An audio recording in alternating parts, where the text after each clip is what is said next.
Now, um, with you being like when you've been in media for a while and you're classically trained, I'm not I'm not trained in media, but I'm a businessman, but started this podcast probably 3 or 4 years ago.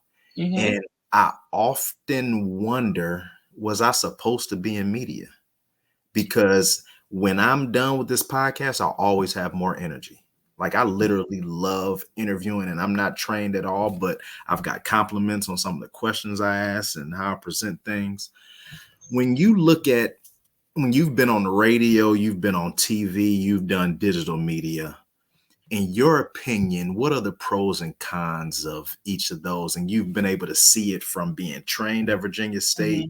to being on TV to doing your own thing. Talk to me about just media. Media is business, and business is media. There's business in media, and media is in business. So they go neck and neck. It's just a matter of the title. I would tell people don't get caught up in the vanity of the title. Um, my first media job was, of course, College Hill. That was television as an on-air talent.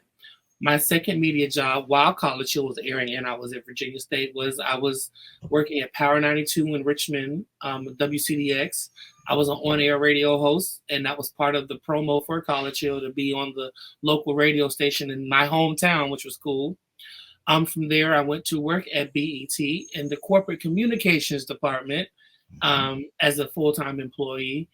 Then from there, I started my own PR company because I had so many connections and everybody knew me from the show, and then they knew me in the office. So I said, these people are asking me for my advice and, giving, helping them out where I can legally and responsibly. I started social status PR with my business partner, Pam Baker, who worked at Fox.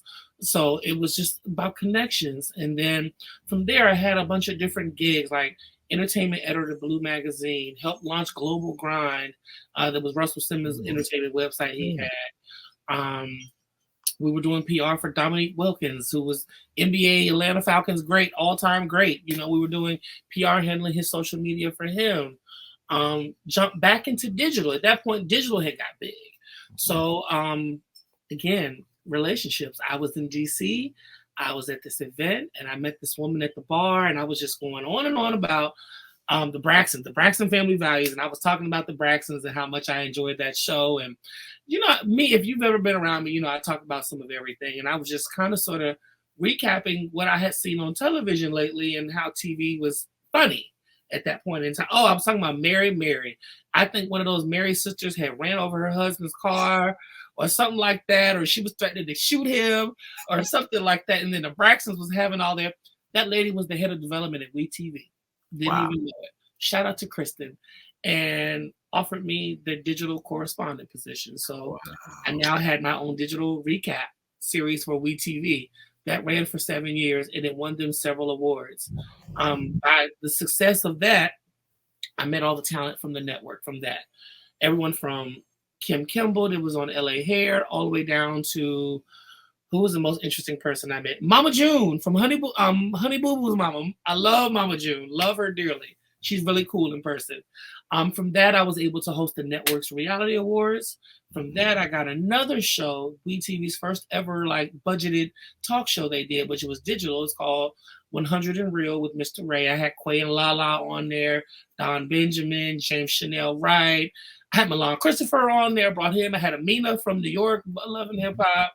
Brianna Latrice from Growing Up Hip Hop. And it was just happening for me again. I was like, okay, digital's cool. I can do this from at home. I'm in control. I was the executive producer. I was the editor of it, and it was airing, and I was getting paid great for it. From that, I went on Love and Hip Hop. I was talent again on television, and just over the last couple of years, just doing the work I've done with.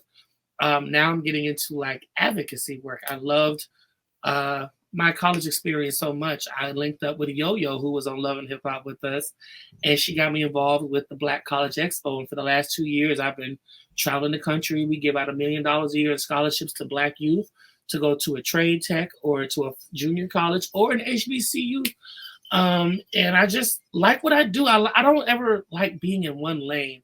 And I honestly think that's because of my ADHD. I can't just focus on one thing. So I go from not being wanting to be on television, not wanting to be on social media and be bothered. I want to be normal. So I go do different gigs and jobs where I'm just working in the office with the team or working remote or hybrid.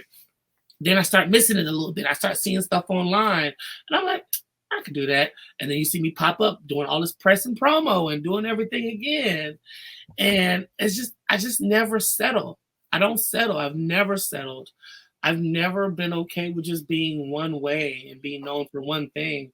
Like everything that you tell me I can't do, I promise you, I'm gonna do it. You know, I've done movies, I've done scripted TV. I was on The Game on BET, which I love that show. One of my friends happened to be the casting right there. Again, relationships. He was like, "You in Atlanta? Yeah. Hey, we're shooting The Game, 2 days shoot for this scene. You'd be perfect for it." Boom. I did a movie called The Assistant with Erica Mena, who's on Love and Hip Hop. Well, she was on New York, now she's on Atlanta, but did a movie with her, directed by Chris Stokes. And Parker was in it, who's now on College Hill Celebrity Edition. So again, this industry is not that big. And that's why I tell people the energy you put off and the dedication you have, they see this. Whether they click like or not, they see what you're doing and they see that you're constantly evolving and working and, you know, being a team player or being the leader, you know, and that helps people make decisions of how they want to deal with you, or if they want to work with you or not, and that determines how long and the longevity of your career. It really does.